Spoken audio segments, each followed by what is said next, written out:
Air Transat Airlines Flight 236 was on its way from Toronto to Lisbon. It was midnight, and the aircraft was cruising at an altitude of 39,000 feet over the Atlantic Ocean. Pilots face this situation every day, and there was nothing abnormal about it. However, something inside the aircraft was about to change the entire situation in just a few moments.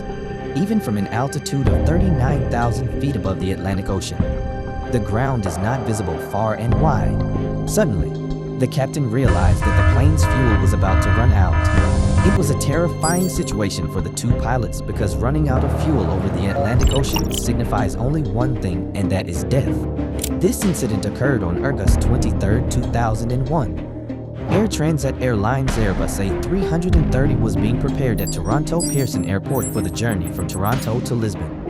It was meant to be a 7-hour non-stop flight, so 48 metric tons of fuel were loaded into the aircraft. After the preparations, the boarding process began, and it was 9 o'clock local time. Flight 236 carried a total of 293 passengers and 13 crew members, including 2 pilots.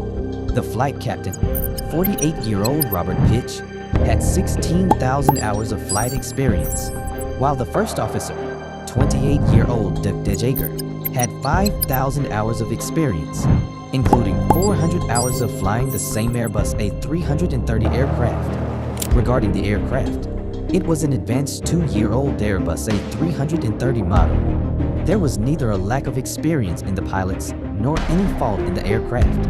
After completing all pre-flight checks, the pilots taxied Flight 236 to the runway and, with ATC's permission, took off. Following takeoff, the pilot directed the plane across the Atlantic Ocean toward Lisbon. Within a few minutes, the aircraft reached its cruising altitude of 39,000 feet. Typically, during such long flights, pilots have relatively less active work as the autopilot system handles most tasks. Pilots mainly monitor the situation and keep the control tower updated with their location and status during the flight. 4 hours had passed since the takeoff of Flight 236, and everything was still proceeding normally. Due to the late hour, most of the passengers in the cabin were asleep. The aircraft had reached the exact center of the Atlantic Ocean, and it was at this moment that an issue occurred on the plane. According to Canadian time, at 1 o'clock in the night, the pilot noticed an abnormal reading in engine number 2, which is the right engine of the aircraft. The engine was showing high oil pressure, indicating low oil quantity and low oil temperature. The pilots were seeing this kind of error for the first time in their careers. They immediately opened the flight manual and tried to understand more about this unusual error. During the operation of an aircraft, the oil temperature rises over time. However, in this case, it was indicating a low temperature, which was definitely not normal. They couldn't find any information about this error in the flight manual. The pilots contacted Air Transat's maintenance unit in Canada and informed them about this error. Unfortunately, the maintenance unit was also unaware of this error.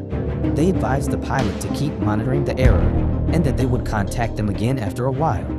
Although the faulty oil readings were showing in the right engine of the plane, there were no other issues with the flight. The pilots relaxed, thinking that perhaps a faulty sensor was causing incorrect oil readings. But after half an hour, another advisory message was displayed in front of the captain. This message was not related to oil but related to fuel. The fuel of commercial airlines is equally distributed in their wings, and it was noticed that the 2 wings of Flight 236 do not have the same amount of fuel. The quantity of fuel in the right wing was less than that of the left. Now, this issue wouldn't normally be considered so serious because this issue could be fixed during the flight itself.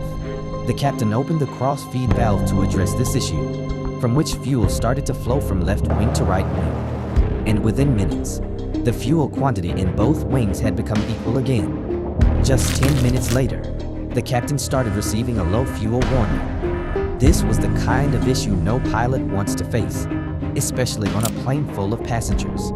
The pilot noticed that the fuel in the right wing had decreased again. And now, even when combining the fuel from both wings, there wasn't enough to reach Lisbon. This time, the matter had become serious. There were very limited options available for diverting the plane in the middle of the Atlantic Ocean. Actually, they had only one option, and that was Azores Island 1. These islands are part of Portuguese territory in the Atlantic Ocean, where there is an airport on the island named Terceira 1. The captain contacted Santa Maria ATC in the first place and informed them that they were going to land at that airport due to fuel shortage 1. But the pilot still wasn't sure whether they would be able to reach that airport or if they might have to land in the ocean 1. At that time, the aircraft had approximately 7 tons of fuel left, which is around 7,000 kilograms 1. While it might seem like a lot, in reality, it was only around 6% of the A330's fuel capacity 1, and that too was diminishing rapidly 1. But the question is, why was the fuel getting low in the first place? Was there another faulty sensor giving incorrect readings this time? Or was there actually a fuel shortage? A decrease in fuel can only occur in one situation. There might be a fuel leak happening somewhere. To find out, the captain instructed the flight crew to monitor the trailing edge of the wing.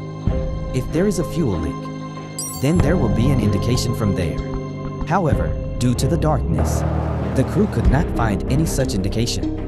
Now, the condition was that 1 ton of fuel was depleting every 5 minutes.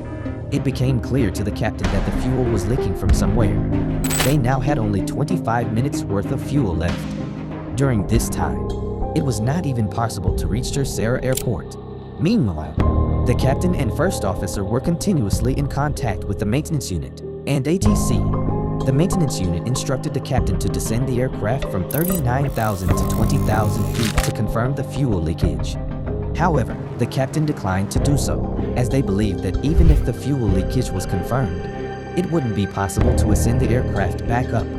At least they still have the option of gliding at 39,000 feet for now.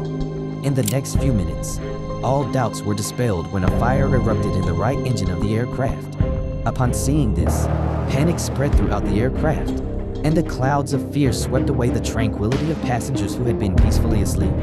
The aircraft now had about 4.5 tons of fuel left and only 1 engine remaining. With just 1 engine, it was not possible to continue cruising, so a gradual descent in altitude began. On the other hand, emergency was declared at Terceira Airport. Fire trucks and emergency crews initiated their preparations to handle any kind of situation. The aircraft, which was still 240 kilometers away from Terceira Airport, now had only 600 kilograms of fuel remaining. In the meantime, what was feared happened because the left engine caught fire due to running at full thrust, and now Flight 236 began gliding over the Atlantic Ocean without engines. Here, the captain's decision not to drop the aircraft to 20,000 feet proved to be absolutely correct. Due to the shutdown of both the engines, it is now dark inside the plane because the electrical system of the plane also runs due to the engine. Fortunately, the automatic turbine of the plane came out, which generates only enough electricity from the airspeed to power the important equipment of the cockpit. Now, Terceira Airport was 120 kilometers away, and the aircraft had descended to 30,000 feet, and the captain had to cross this distance only by gliding. The darkness and pin-drop silence in the passenger cabin had created an atmosphere of fear, such silence that perhaps signaled an impending disaster. The worst-case scenario was that if the aircraft couldn't reach the airport, it would have to land in the ocean. For this reason, the crew began preparing the passengers for a potential water landing. Landing in the ocean is dangerous in every way, because even if the passengers survive the impact, they may drown in the water, and if they do not drown in the water, they may die of hypothermia due to the cold water. Now, normally it is very difficult to glide a passenger plane without engines. Everything was dependent on the plane's pitch control, which the pilot was manually controlling using this stick. The altitude of the plane was dropping at the rate of 2,000 feet per minute, which means that in the next 15 minutes, the plane will either reach the airport or end up in the ocean. When the distance of the plane was 15 kilometers from Terceira Airport, its altitude was 13,000 feet, and normally, at such a distance, the altitude should be around 3,000 feet. Now, if the pilot lowers his altitude by performing a nosedive, the speed of the plane will be very fast, and in this situation, the possibility of crash landing is very high. That's why the pilot decided to perform a 360 degrees turn right there. Once the turn was completed, the distance from the airport remained the same. While the altitude had dropped to 5,000 feet, This altitude was still high but not high enough to make another 360 degrees rotation. Therefore, the pilot aligned the plane's position with the runway and executed a series of S-turns. Due to the S-turns, the plane's distance from the runway increased, and it got more time to lower its altitude. But Flight 236 did not have engine thrust. That's why this landing was very different from normal landing and very dangerous. The pilot had only one chance to land the plane, either make it or break it. In the end, the plane landed with a strong jolt on the runway, and 8 out of 12 tires burst. There have been some difficulties in stopping the plane, but finally, it came to a halt while skidding. As soon as the plane stopped, a fire broke out in its landing gear, which was immediately controlled by the airport crew.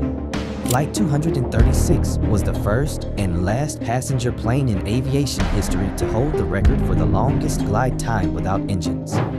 The investigation revealed that prior to takeoff in Toronto, the maintenance crew had replaced a part of the engine, but that part belonged to a different plane. Due to loose fitting, it caused vibration which burst the fuel line passing nearby.